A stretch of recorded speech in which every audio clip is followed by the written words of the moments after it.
일주일이 채 가기도 전에 잔뜩 쌓이고 마는 플라스틱과 비닐 쓰레기. 내가 이렇게 많이 쓰고 버렸던가 여러분도 놀란 적 있으신가요? 여러분은 일회용 쓰레기 얼마나 많이 배출하시나요? 샴푸, 린스 같은 생활용품부터 또 배달 음식 용기까지 1인 가구에서 배출되는 쓰레기의 양도 어마어마한데요. 이 많은 양의 쓰레기들 좀 현명하게 줄여내는 방법 어디 없을까요? 일회용 쓰레기, 우리 모두의 고민이죠. 일회용 쓰레기를 줄일 수 있게 포장을 최소화하고 플라스틱 용기와 비닐봉투 대신 대체 용품을 알려주는 곳이 있습니다. 환경을 위해 지금 당장 실천할 수 있는 제로 웨이스트, 함께 배워볼까요?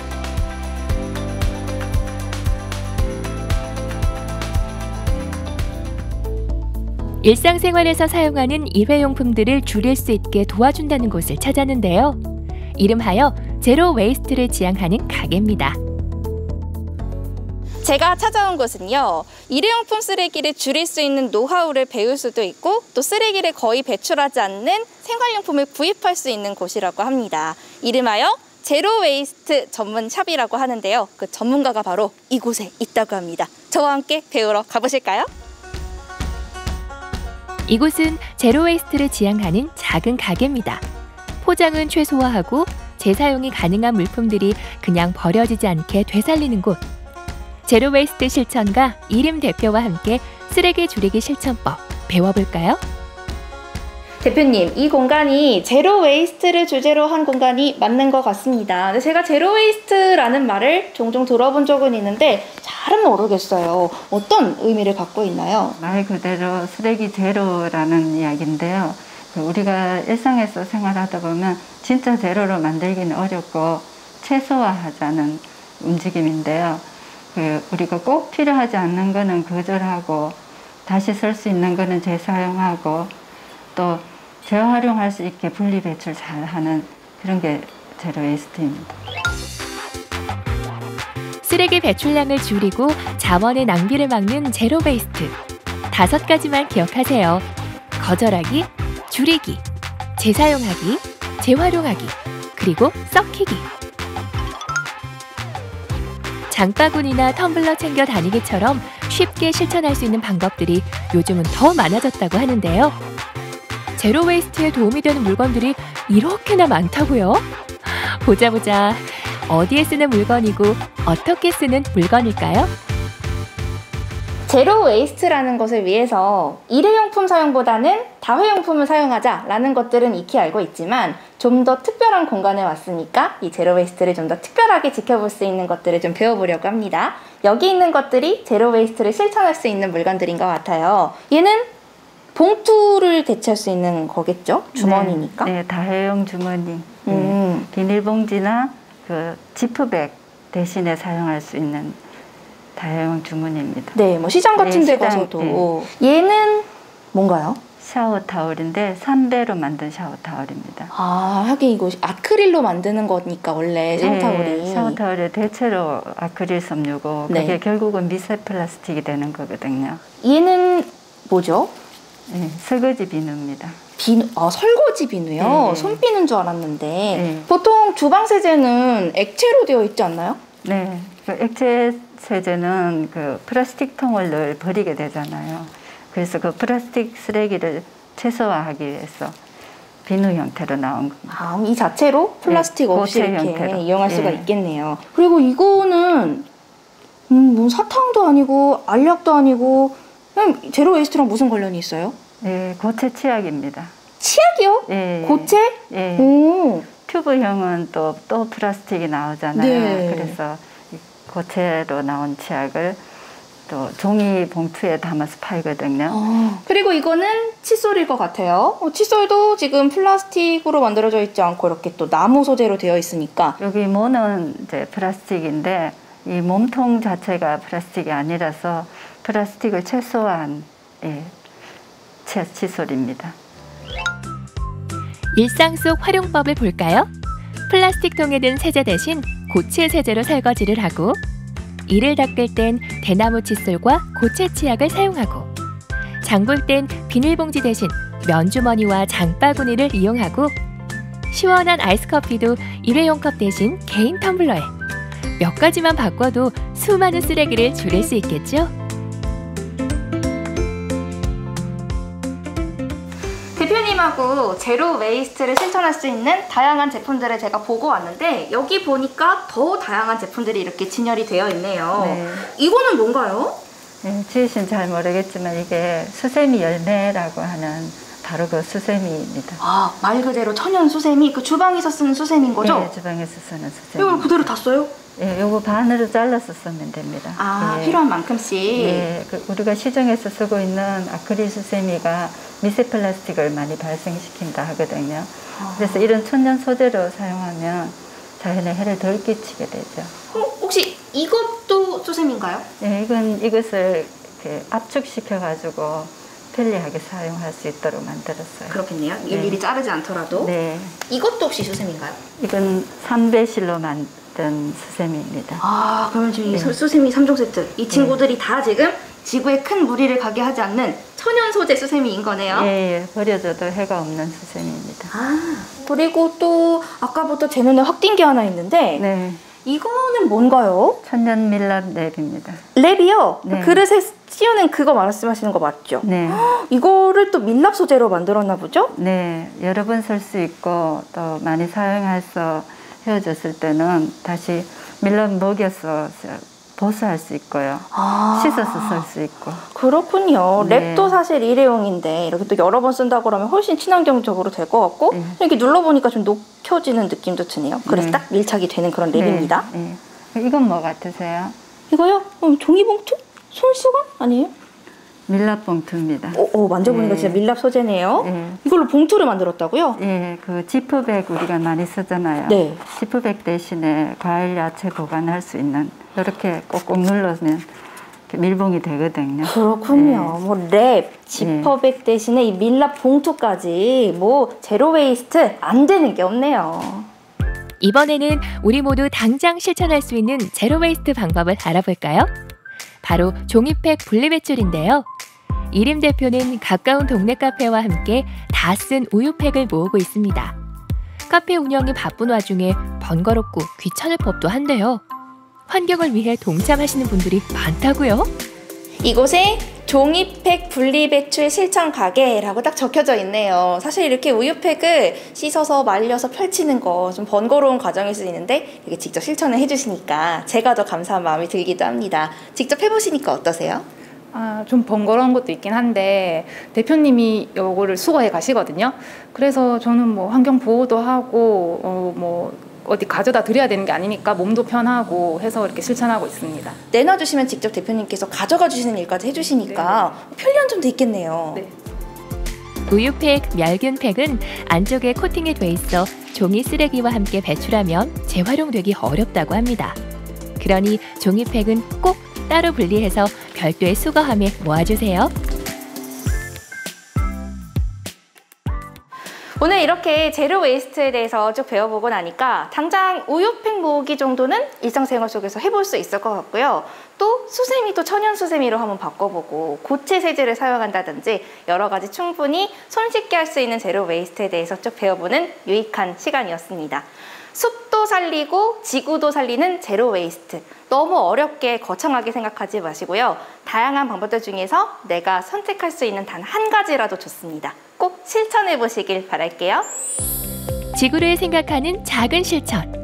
오늘부터 하나씩, 내가 할 수 있는 것부터 하나씩 실천해보는 건 어떨까요? 쓰레기는 줄이고 환경은 살리는 움직임. 제로 웨이스트 함께 실천해볼까요?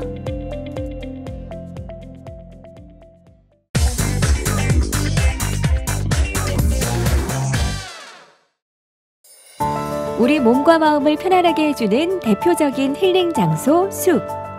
우리 지역 곳곳에 자리 잡은 숲의 숨은 이야기와 아름다움을 우리는 얼마나 알고 있을까요? 경북 생명의 숲 고문 이재원 선생님과 함께 우리 숲 이야기를 만나봅니다.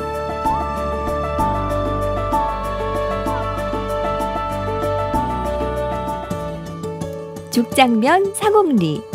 해발 650m에 자리한 아름다운 고산 수목원. 경상북도 향토 고유종을 비롯해 다양한 식물들이 모여 사는 곳으로 함께 가실까요? 공기가 좋다, 분위기가 좋다라는 말은 이런 곳을 두고 쓰는 말이 아닐까 싶습니다. 그렇습니다. 오늘 만나볼 곳은 어떤 곳이죠? 우리가 숲을 다니고 있는데요. 네? 오늘은 또 숲과는 또 조금 다른 숲. 경상북도 수목원에 와 있습니다. 그래요. 예. 사실 올해가 이제 경상북도 수목원이 개원한 지 네? 20주년이 되는데요. 개원 당시에는 우리나라에서 가장 높은 곳에 네. 또 가장 넓은 틀을 잡았는 수목원이라고 합니다. 지금도 뭐 우리 경북 동해안 지역에서는 제일 가는 수목원으로 이곳을 꼽으시는 분들이 많잖아요. 맞습니다. 네. 흔히 동해안 하면 이제 바다만 생각하는데 네? 이런 수목원이 있다라는 건 굉장히 다채로운 거죠. 그래요. 첫인상부터 굉장히 마음에 쏙 드는 이곳의 분위기인데요. 저희가 지금 나와 있는 이곳 연못도 굉장히 분위기가 좋습니다. 맞습니다. 수반이 이렇게 연못이 있어서 좋은데요. 네. 연못의 이름이 재밌습니다. 어떤 거예요? 삼미담. 삼미담. 그 나무 목이 3개가 있으면 이제 네. 삼자가 되고요. 네. 미래할 때 미자여서 숲에 미래가 있다 라는 뜻을 담고 있다고 하네요. 이름이 삼미담. 굉장히 멋집니다. 그렇습니다. 중간중간 보이는 연꽃들도 굉장히 멋있어요. 사실 수목원에서 이제 웅장한 나무만 있는 것이 아니라 네. 저러한 작은 꽃들이 있기 때문에 앙증맞게 느끼게 하는데요. 저 꽃은 남계연이라고 하는 연꽃이라고 합니다. 야, 아기자기한 꽃들도 있고 근사한 수목들도 있는 것 지금부터 함께 만나보시겠습니다. 산미담에서 그리 멀지 않은 곳에는 시원하게 뻗어있는 메타세콰이어 숲길이 있습니다. 중국 단풍나무와 메타세콰이어가 터널을 이루는 이 길은 수목원을 산책하는 사람들에게 늘 사랑받는 장소라고요.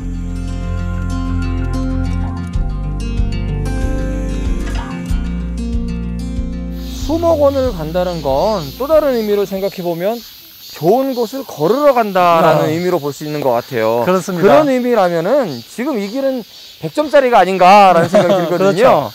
이쪽에 이제 보이는 것이 네. 메타세콰이어가 있어서 수목원 안에 있는 메타세콰이어 길입니다.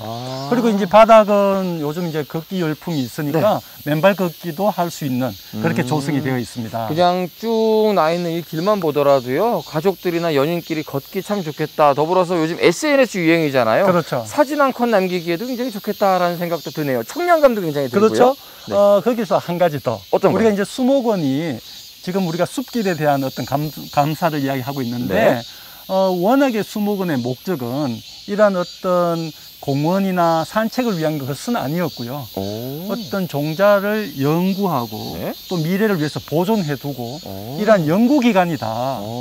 하지만 그러한 수목원의 연구기관에서 이러한 시설들이 일반인들이 이제 관람할 수 있으면서 어떤 숲과 공원의 기능이 겸하게 된 거지 워낙에는 연구기관이라는 거 새로운 사실입니다. 몰랐습니다. 수목원은 그냥 공원 가듯이 나들이 간다는 개념으로 왔었는데 수목원 안에는 우리 지역에서 또는 전국에서 사생하고 있는 다양한 것들을 연구하는 곳이었군요. 그렇죠. 우리가 지금은 우리가 관람하고 있지만 또 많은 연구원들이 또 이런 어떤 종자에 대해서 식물에 대해서 연구를 할 수 있는 곳이 이곳인 거죠. 그런 의미라면은 길을 걸으면서 보이는 하나하나가 좀 특별한 것도 있을 거고 가치로서도 충분한 식물들도 많겠습니다. 그렇습니다. 이번엔 경상북도 수목원에만 있는 특별한 공간을 찾아가 볼까요? 바로 울릉도 독도 식물원입니다. 울릉도와 독도에서 자생하는 다양한 식물 자원이 이곳에서도 연구 보존되고 있는데요. 섬계 야광나무, 울릉도 산마늘 등을 볼 수 있습니다. 언뜻 보면은 평범한 공간인데 사실 특별한 공간이 바로 이 공간이잖아요. 그렇죠. 울릉도 독도 식물원이에요. 네. 우리가 울릉도 독도에도 식물이 사는데 그걸 보려면 울릉도까지 가야 되잖아요. 그렇죠. 힘들잖아요. 네. 하지만 이곳 우리 경상북도 수목원에는 울릉도 독도에 사는 식물들을 볼 수가 있습니다. 아, 그래서 조금 더 특별하지 않을까 생각이 그렇습니다. 듭니다. 그래서 이곳에 어떤 식물들이 있는지 간단하게 좀 소개를 들어보면 좋을 것 같아요. 그렇습니다. 우리 경상북도 수목원 보존연구 팀장님 잠시 모셔보겠습니다. 어서 오세요.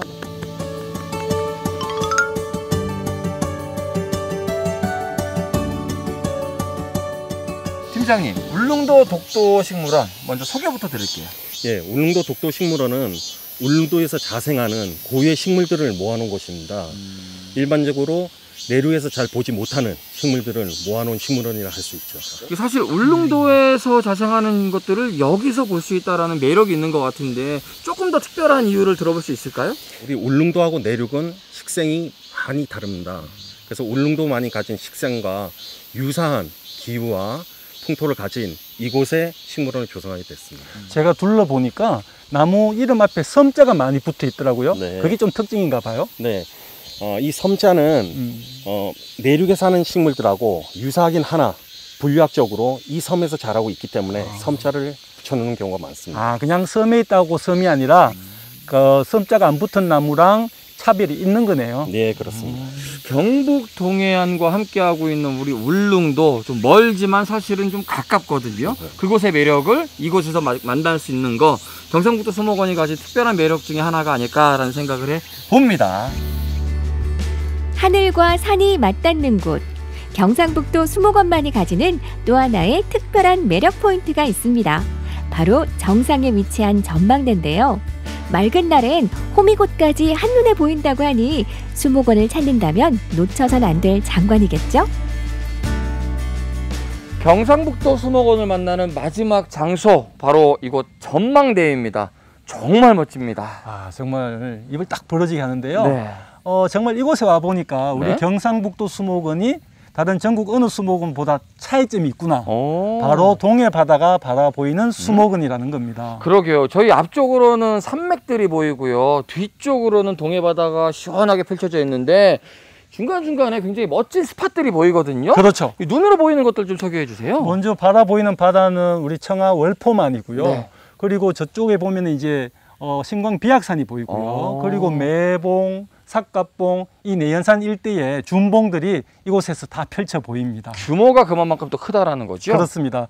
이게 이제 경상북도 수목원이 우리 포항에 3개의 면을 걸쳐서 있을 만큼의 넓은 도유림이거든요. 그곳에서 이 전망대에서 다 보이는 거죠. 포항의 명소들을 전망대에서 한 번에 볼 수 있는 명소가 바로 이것이 아닌가 생각이 듭니다. 경상북도 수목원은요 보니까 굉장히 다양한 프로그램도 준비가 되어 있고 유아들을 위한 숲도 따로 있고요. 등산로도 잘 되어 있다고 하더라고요. 맞습니다. 코로나 시국이긴 하지만은 방역을 철저히 해서 또 우리 많은 예약을 받고 해설사분들의 해설도 친절하게 해드린다고 합니다. 시간 내셔서 이곳으로 오셔가지고 좀 시원한 시간들 보내시면 좋을 것 같습니다. 오늘 행복했습니다. 너무 좋았습니다. 다음도 기대하겠습니다. 감사합니다. 감사합니다. 아름다운 풍경과 드넓은 산책로, 그리고 소중한 우리 지역의 식물 자원들을 모두 만날 수 있는 곳, 경상북도 수목원으로 나들이 떠나보시는 건 어떨까요?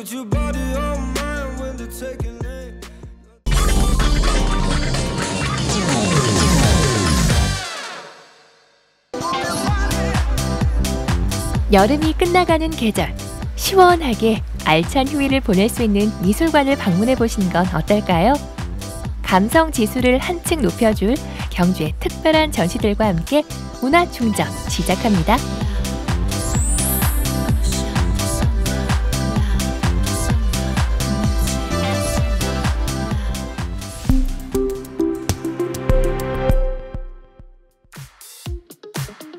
문화충전을 위해 찾아온 곳은 경주 우양미술관.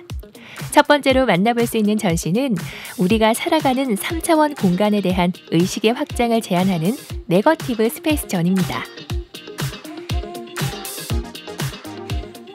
네거티브 스페이스는 빈 공간에 대한 가능성을 예술로 풀어낸 전시입니다.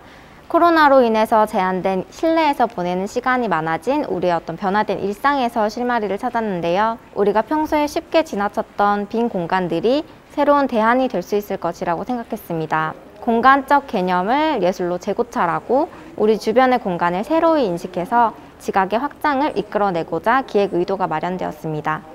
오브제가 있고 그 오브제를 둘러싼 모든 공간을 네거티브 스페이스라고 할 수 있을 것 같습니다.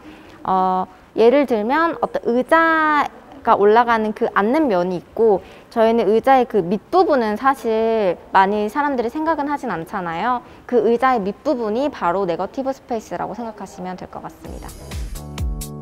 이번 전시에서는 평소에는 유심히 보지 않던 또는 중요하게 여겨지지 않던 빈 공간인 네거티브 스페이스를 새롭게 바라보고 작품으로 만드는 시도가 이어졌는데요. 작품을 통해 빈 벽과 빈 공간을 더 주의 깊게 살펴보는 경험을 하게 됩니다. 참여 작가 3인의 작품을 하나씩 살펴볼까요? 어미쿤 작가님의 작업은 작은 철 조각들이 모여서 중첩된 이제 추상 조각과 뒤에 빛에 의해서 그려진 구상적 그림자의 어떤 간극에 주목해서 관람하시면 좋을 것 같습니다. 어미쿤 작가님께서는 이번 전시에 이제 3가지 시리즈를 출품을 해주셨는데요. 신화 시리즈는 말 그대로 예전 그리스 로마 신화의 이미지들을 보실 수 있는 작품들이고요. 일상적인 오브제들은 연인의 모습이라든지 나무에 매달려 있는 남자아이라든지 일상적인 모습들을 그려내고 있는 그 그림자 이미지를 보실 수 있으세요. 스페이스 시리즈는 이제 직접적으로 공간과 오브제가 어떤 관계를 가지고 있는지에 초점을 두고 관람하시면 좋을 것 같습니다. 이번에는 애나한 작가의 공간들을 만나볼까요? 애나한 작가님은 톡톡 튀는 색감과 조명의 빛, 가벽 등 다양한 요소들을 공간에 펼쳐내셔서 공간 자체가 작품이 되는 작업들을 주로 하고 계세요. 전시에서 관람하실 수 있는 회화들에서도 캠퍼스를 둘러싼 공간 사방으로 뻗어나가는 역동성과 오브제 주변의 네거티브 스페이스를 시각적으로 느끼실 수 있으세요. 끝으로 무수한 선들이 새로운 차원을 열어놓은 듯한 작품입니다. 강은혜 작가님의 설치 작업은 공간에 중첩돼서 여러 실들이 뻗어나가는 그 무수한 운동성과 실의 유연성에 집중을 해서 관람을 하시면 좋을 것 같습니다. 무수한 실들이 겹쳐져서 드러내는 네거티브 스페이스는 관람객들이 움직이거나 관람객들의 눈높이에 따라서 달라지는 모양을 나타내는데요. 네거티브 스페이스가 절대적인 개념이 아니고 상대적인 개념임을 드러내는 것을 즐기면서 관람하셨으면 좋겠습니다. 공간에 대한 인식의 새로 고침, 네거티브 스페이스전을 통해 새로운 시각을 발견해 보시는 건 어떨까요? 네거티브 스페이스전은 10월 31일까지 계속됩니다.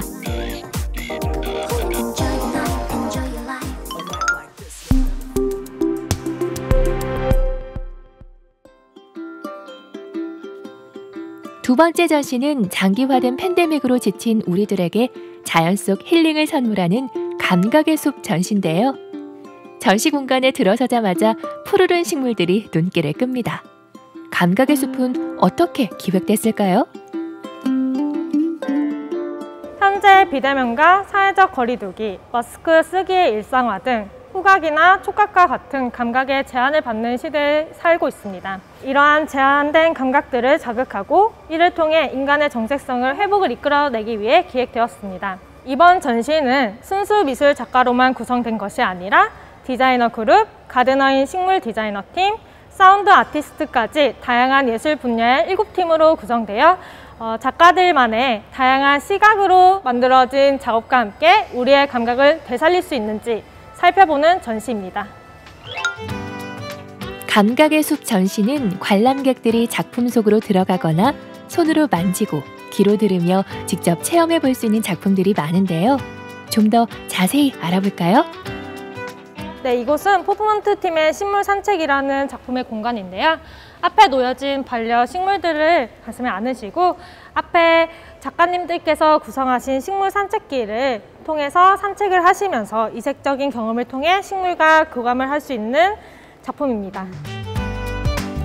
미술관에서 즐기는 이색 산책, 반려식물과 함께하는 일상을 경험해 볼 수 있겠죠?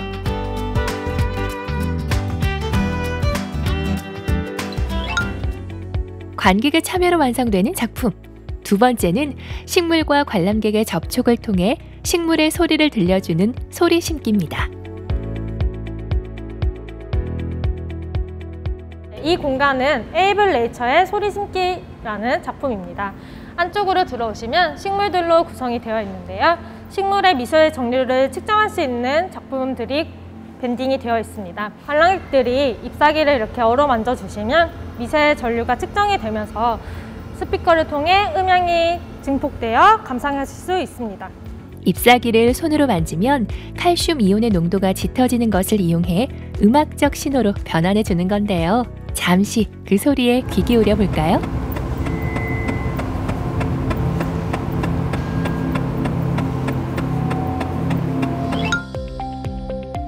다음 작품은 음악과 함께 아름다운 식물을 보고 향기를 느낄 수 있는 프로젝트 대얼비의 삶을 대하는 자세입니다.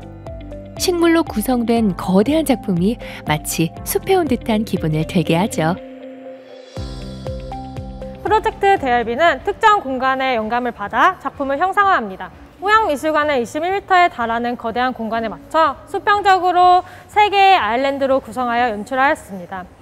또한 자연 채광이 들어오는 점을 고려하여 전국에서 채집한 식물뿐만 아니라 이 공간을 위해 제작된 사운드와 디자이너가 조향한 향기, 입체적인 감상을 위한 라이트 등 다양한 층의 요소들을 레이아웃하여 마치 거대한 숲의 모습을 압축한 것처럼 보여지는 작품입니다. 식물에 대한 새로운 시각과 함께 식물이 주는 힐링의 순간들을 다시금 깨닫게 하는 감각의 숲 전시. 눈으로, 향기로, 촉감으로 그야말로 오감을 통해 자연을 느낄 수 있는 이색 전시입니다. 단순히 자연의 일차원적인 풍경을 나타내는 전시가 아닌 전시 제목인 감각의 숲처럼 여러분들이 지닌 감각을 되살리며 숲을 거닌다는 생각으로 생명체에게서 뿜어져 나오는 에너지와 향기 등을 감지하여 감상하신다면 더욱 좋을 것 같습니다. 팬데믹과 거리두기로 지친 우리에게 작은 위로를 선사할 전시 감각의 숲은 오는 10월 31일까지 만나볼 수 있습니다. 경주에서 문화충전, 감성충전하고 가세요.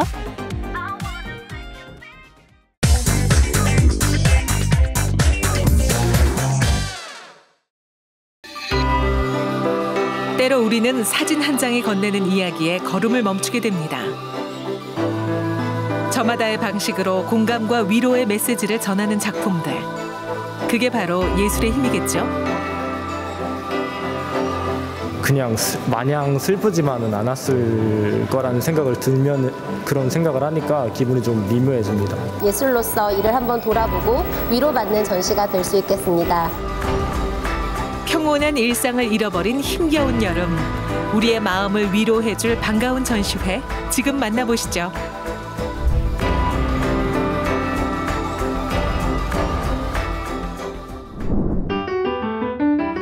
(2021년) 여름.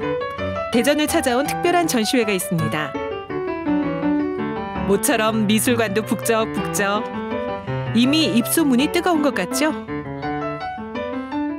네, 2021년 대전 시립미술관 특별전은 트라우마라는 큰 제목 아래 퓰리처상 사진전 그리고 15분이라는 2개의 전시를 관람하실 수 있습니다. 특히 퓰리처상 사진전은 전 세계 최초로 2021년 수상작을 우리 대전에서 전시하면서 묘미가 있고요. 15분은 앤디 워홀, 장 미셸 바스키아 같은 세계적인 현대미술 거장들의 작품을 만나보실 수 있습니다.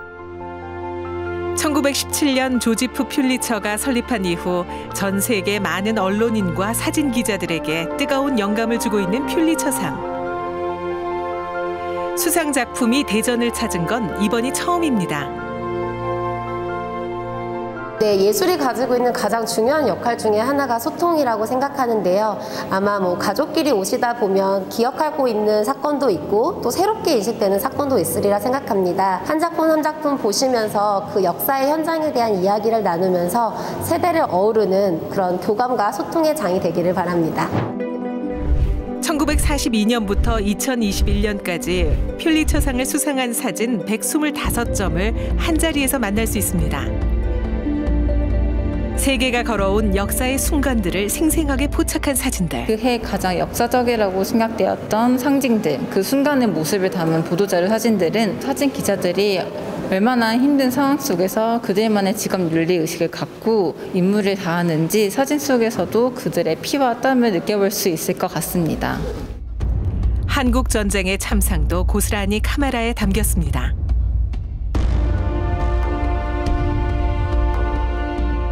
네, 이 사진 속에서 피난민들은 대동강 철교에서 추운 겨울날 살아남기 위하여 다리를 힘겹게 건너고 있는 모습입니다. 이 사진을 찍은 맥스 덱스포에 따르면 너무 날씨가 추워서 손이 얼어 사진 찍기도 힘들었다고 하는데요. 피난민들은 생존을 위하여 추운 날씨에 다리를 건너는 모습을 우리는 지금 이 사진 속에서 느껴볼 수 있습니다. 폭격된 대동강 다리. 끊어진 철교를 건너는 아슬아슬한 피난민들의 모습에 눈을 떼지 못합니다. 우리에겐 절대 잊을 수 없는 참혹한 전쟁의 얼굴이죠. 지금 묘사되는 걸 보면은 되게 슬픈 상황이고 안타까운 상황인데 지금 기자들이 찍은 걸 보면은 상당히 좀 유니크한 상황이잖아요. 어떻게 말로 따지면 안 되지만은 다른 사진들도 보면은 사고 관련된 게 되게 많아요. 그래서 이것도 보면은 사진 기자 입장에선 그냥 마냥 슬프지만은 않았을 거라는 생각을 들면 그런 생각을 하니까 기분이 좀 미묘해집니다. 국가와 시대를 구분하지 않고 자행됐던 수많은 전쟁. 이념 갈등이 만든 피와 눈물들. 참혹한 현장에서 카메라 셔터를 눌러야 했던 이유는 그것이 우리가 만든 역사이자 잊지 말아야 할 순간이기 때문입니다. 고르바초프 대통령은 러시아의 개혁과 혁신을 추구했던 대통령으로 잘 알려져 있습니다. 이에 반발하여 보수 세력인 공산당의 반발이 생겨나자 그의 해임을 요구하고 가둬놓는 사건이 생겨납니다. 이를 그때 당시 쿠데타로 불려지는데요. 구소련의 보수 세력의 상징인 KGB 국가보안위원회의 창시자 동상을 넘어뜨리는 장면입니다. 74년간 이어져 온 사회주의가 역사 속으로 사라지던 순간에도 새로운 밀레니엄 시대가 열리고 나서도 카메라는 멈추지 않았습니다. 우리 앞에 놓인 갈등과 상처들을 외면하지 않고 똑바로 인식할 때 인류는 한 걸음씩 나아갈 수 있지 않을까요? 그러니 이 순간을 기억하라고 사진은 말하고 있습니다.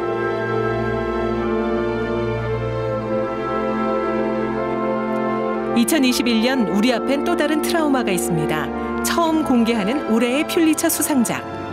최근 백인 경찰관이 과잉으로 진압하여 흑인 남성을 사망하게 이른 사건이 있었는데요. 흑인들이 시위를 하는 모습을 담은 보도자료 사진이 이번 2021년 수상작으로 수상되었습니다. 이 부분은 거리두기를 유지하기 위해 빌면막을 가로두고 서로 키스하는 모습을 담고 있는데요.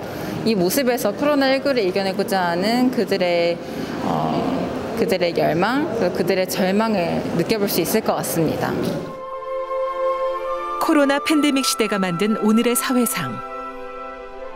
인류가 그래왔듯 지금의 이 혹독한 트라우마 또한 우리는 분명 잘 이겨낼 겁니다. 이 사진 한 장 한 장에 담긴 생생함 그리고 고통과 슬픔이 전달되는 아주 감명 깊었던 전시였던 것 같습니다. 교과서나 책에서 보던 사진을 실제로 볼 수 있어서 조금 생생했던 것 같고 공감이나 이해 부분에서 되게 뜻깊었던 시간이었던 것 같습니다. 인생에서 마주치는 중요한 순간을 작품으로 표현한 예술가들도 있습니다. 15분, 전시 제목부터 인상적이죠. 사실 전시의 제목은 많은 것을 함유하고 있습니다. 전시가 전하는 메시지, 작가들의 작품의 메시지를 한 번에 함축적으로 전달하는데요. 15분 전시에서는 샹탈 조페, 앤디 워홀, 장 미셸 바스키아 등 우리에게 익숙한 작가들 외에도 현대미술 거장들의 작품을 통해 다양한 섹션에서 우리가 겪는 상처들을 나누고 또 공유할 수 있는 시간이 되리라 생각합니다. 짧지도 길지도 않은 시간 15분. 그 한순간이 예술의 원천이 되기도 합니다. 23명의 작가들은 어떤 이야기를 들려줄까요? 네, 지금 보시는 작품은 샹탈 조페의 10대 시리즈입니다. 누구나 겪어왔던 그 시절 특유의 냉소함과 또 차가운 마음을 재치 있고 위트 있게 담은 것이 특징입니다. 샹탈 조페는 인물의 모습을 따뜻하게 그려내는 동시에 굉장히 과감한 붓질을 통해서 그 특징을 드러내는데요. 또한 구도상에서 인물의 머리를 자른다던가 캔버스 사이즈의 인물을 맞추지 않는 과감한 기법을 통해 그 특유의 매력을 더하고 있습니다. 낙서를 예술로 승화시킨 장 미셸 바스키아. 그의 작품엔 살면서 느낀 삶과 죽음, 빛과 어둠이 공존하고 있습니다. 어머, 반가운 이름도 보이네요. 팝 아트의 거장 앤디 워홀의 작품도 대전을 찾았습니다.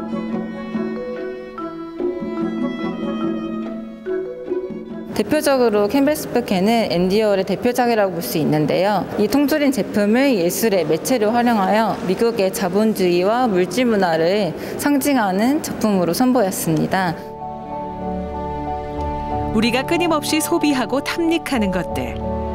앤디 워홀은 인간이 버리지 못하는 욕망도 트라우마라고 이야기하고 있습니다. 복잡한 프라모델 설계도를 연상케 하는 이 작품엔 현대 중국 사회의 부조리함을 비판하는 메시지가 담겨 있고요. 결국 우리가 겪는 트라우마는 사랑으로 극복할 수 있지 않을까 질문을 던지는 작가도 있습니다. 변순철 작가님은 사진 작업을 주로 하는 작가님으로 그가 연구하는 역사 혹은 사회 문화 현상 속에서 나타나는 문제의식을 중점으로 고민하고 작업으로 승화시키는 작가입니다. 가족을 만날 수 없는 실향민들의 트라우마를 사진으로 기억하고 있는 변순철 작가. 관람객들도 그의 따뜻한 시선을 느끼는 중입니다. 여기 소셜미디어에 업로드된 수천 장의 셀카를 수집해 그 이면에 담긴 사람들의 심리를 분석하는 예술가도 있습니다. 어쩌면 트라우마를 극복하는 방법 중 하나는 끊임없이 자신을 표현하며 세상과 소통하는 것일지도 모릅니다. 천장에 띄워놓은 이 풍선의 정체는 뭘까요? 지금 보시는 작품은 필립 파레노의 스피치 버블스입니다. 수백 개의 하늘에 붙어있는 보라색의 풍선은 어쩌면 우리가 마음속에 담아둔 말 혹은 이미 전했지만 후회하고 싶었던 말 또 그 속에 담긴 모든 의미와 상처가 아닌가 생각합니다. 들어왔을 때 보는 순간 약간 물음표라는 생각이 들었고요. 그러니까 살면서 질문도 많이 하고 거기에 답도 하고 저도 많이 살면서 이제 질문도 많이 받고 답을 한다는 그런 생각을 많이 했습니다. 머리 위에 떠있는 1,500개의 풍선은 단절된 관계 속에서 서로에게 상처가 됐던 수많은 말을 상징합니다. 손에서 풍선이 날아가듯 마음속 트라우마도 언젠가 사라질 수 있겠죠. 네, 2021년 대전 시립미술관 특별전 퓰리처상 사진전과 15분으로 그 어느 때보다 풍성하게 준비했습니다. 무더운 여름 가족들과 연인, 친구와 함께 미술관에서 즐거운 시간 보내시고요. 오실 때 사전 예약은 센스, 마스크는 필수입니다. 인류가 걸어온 역사의 순간을 치열하게 기록한 사진들이 눈앞에 펼쳐집니다. 살면서 느끼는 트라우마를 작품으로 표현한 예술가도 있죠. 모두에게 힘겨운 계절, 올여름 미술관에서 특별한 치유의 시간을 가져보는 건 어떠세요?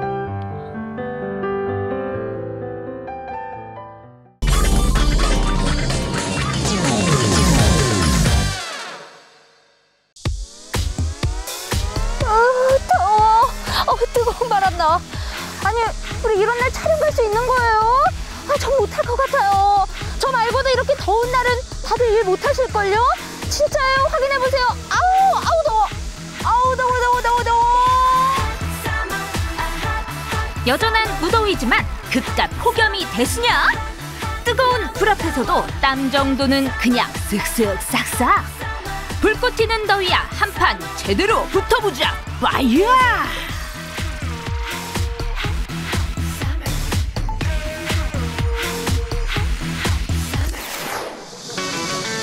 광주의 대표 전통시장인 송정 5일장.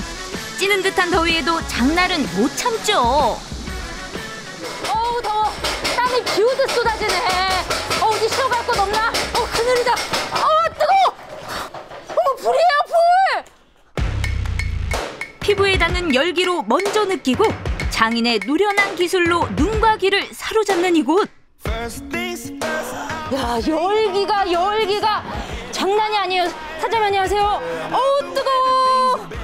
와, 근처에 못 가겠어요. 저 지금 잠깐 서 있는데도 너무 힘들어가지고 눈도 안 뜰 정도인데 사장님 왜 이렇게 태어나신 거예요? 우리는 365일 하는 일이니까. 여기 이렇게 크게 선풍기를 틀어놓고 하고 계시긴 한데 사실 바람이 뜨거울 정도로 열기가 후끈후끈 장난이 아니에요. 네. 이렇게 하루에 몇 시간 동안 일을 하시는 거예요? 아침 6시 반에 나오면은 여기 6시 반에 나와서 보통 7시. 그때까지 계속 이 뜨거운 여름에 이 불 앞에서 계속 쇠를 달구시는 거예요? 네. 와. 끊이지 않는 손님들의 주문에 바로 지체 없이 들어가는 사장님의 힘찬 매질. 두드릴수록 새가 점점 더 강해진다고 하는데요.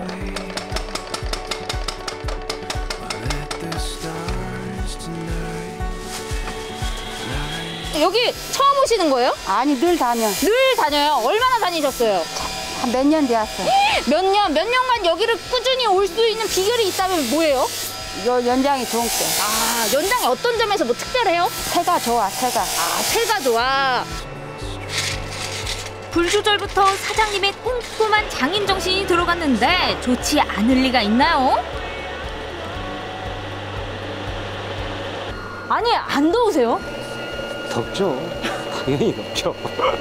당연한 질문. 근데 이게 덥다 못해 너무 뜨거워서 타들어가는 느낌이 전 나더라고요. 그런데 여기서 굉장히 또 궁금한 점이 저 몇 도나 될까요?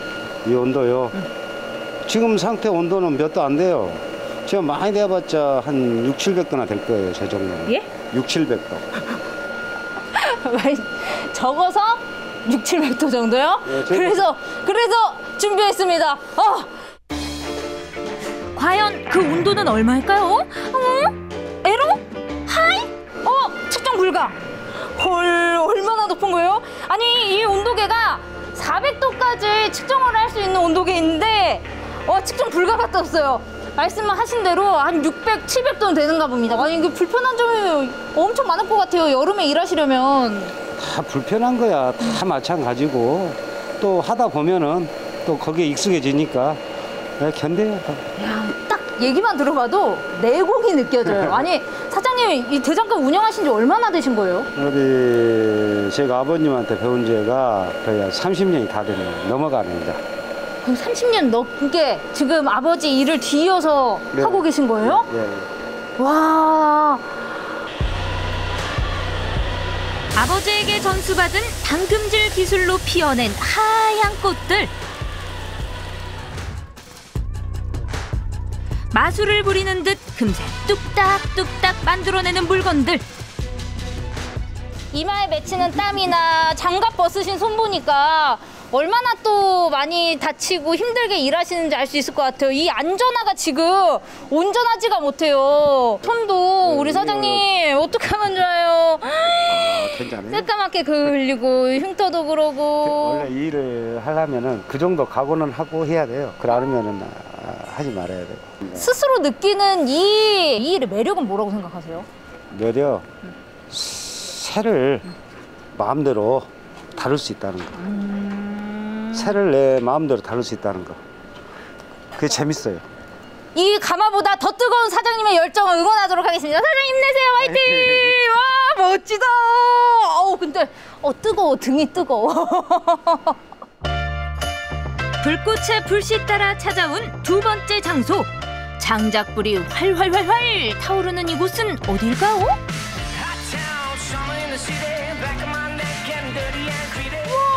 또 다른 불의 사나이가 계십니다. 뜨거워. 어머, 이게 웬일이야. 아니, 뭐하고 계세요? 네. 닭을 굽고 있어요, 지금 장작불에. 아니, 항상 이렇게 닭을 구우시는 거예요? 네, 매일같이요. 와, 이거 진짜 엄청 뜨거운데. 우와. 닭 한 번 먹기 힘드네. 그래도 맛있어요. 아이, 참. 사람은 알 수가 없어. 이렇게 뒤통수가 뜨거운데 살짝 또 보니까 세상 맛있어 보여. 어머, 어쩜 좋아, 저 비주얼. 멀리서 즐기고만 싶다. 어떻게 한 마리만 그냥 주시면 안 돼요? 장작을 패면 제가 한 마리를 서비스로 드릴게요. 아니, 장작이 이렇게 많은데 무슨 또 장작을 팬다는 거예요? 일을 해야 먹지요. 베테랑 사장님의 솜씨는 과연? 오호호! 사장님 나이스 샷! 아니, 사장님이 너무 쉽게 패길래 저도 곧잘 할 수 있을 줄 알았더니 이게 여간 쉬운 일이 아니요.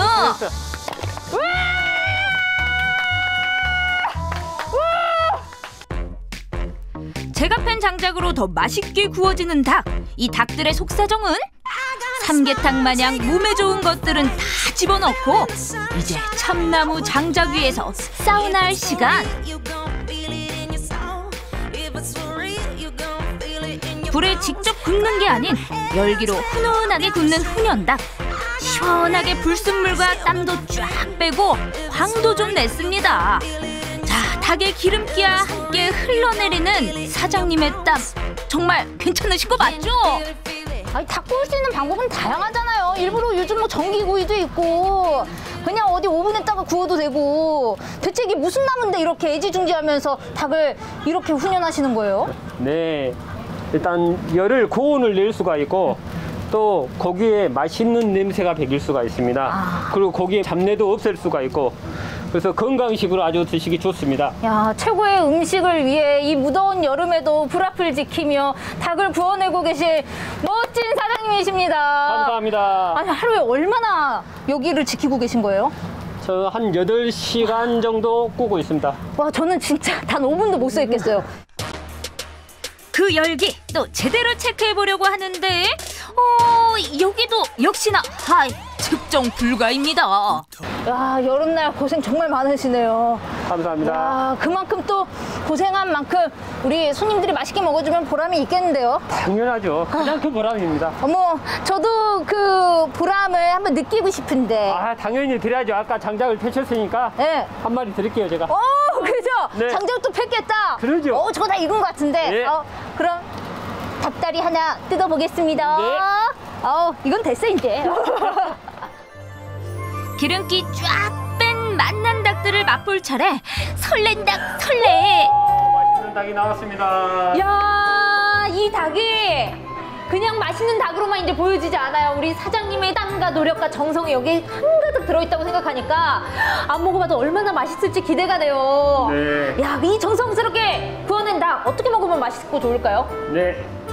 이 안에 인삼, 찹쌀, 은행, 배추에서 영양밥이 있으니까 영양밥이랑 닭 가슴살이랑 닭 껍질이랑 같이 이 열무김치랑 같이 드시면 너무 맛있으실 거예요. 일단 치킨하면 닭다리죠. 먼저 잡아 뜯고 사장님이 알려주신 대로 맛있게 먹어봤는데요. 또 먹고 싶다. 이 참나무로 기름기 쫙 뺐더니 담백하면서도 부드럽고 아주 참나무 향이 솔솔 배어나오는 게, 와, 열무랑은 또 왜 이렇게 궁합이 잘 맞아요? 고기 냉장고로 뼈에 붙은 살이 가장 맛있죠. 닭뼈마저도 감칠맛이 도는 게 입에 쫙쫙 달라붙더라고요. 자, 이것도 한번 드셔보세요. 이게 대체 뭐예요? 치킨하고 치즈하고 조합된 겁니다. 와, 어쩜 요즘 우리들의 마음을 잘 알아주시는 거예요. 아, 네. 당신은 손님밖에 모르는 바보. 와. 그냥 먹어도 맛있는 치킨에 침샘치, 특히 치즈라뇨. 와, 고소한 맛은 확 올라가면서 느끼함 싹 잡아주면서, 와, 이거는 맛있는 걸 좋아하기 진짜 대박 맛있는 거. 와, 끝내줘요. 피톤치드의 시대는 가고 바야흐로 치톤피드의 시대. 기분 좋은 바삭함과 향긋한 참나무 냄새에 기분 업, 건강도 업. 영양밥까지 탄단지 완벽한 보양식 한 그릇 뚝딱.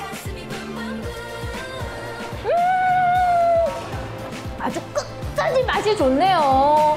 야, 이렇게 맛있는 음식을 즐기고 일상 속에서 우리가 행복함을 느낄 수 있었던 건 이 무더운 여름에도 뜨거운 불 앞에서 자기 자리에서 묵묵히 열심히 해낸 멋진 분들이 있었기 때문인 것 같습니다.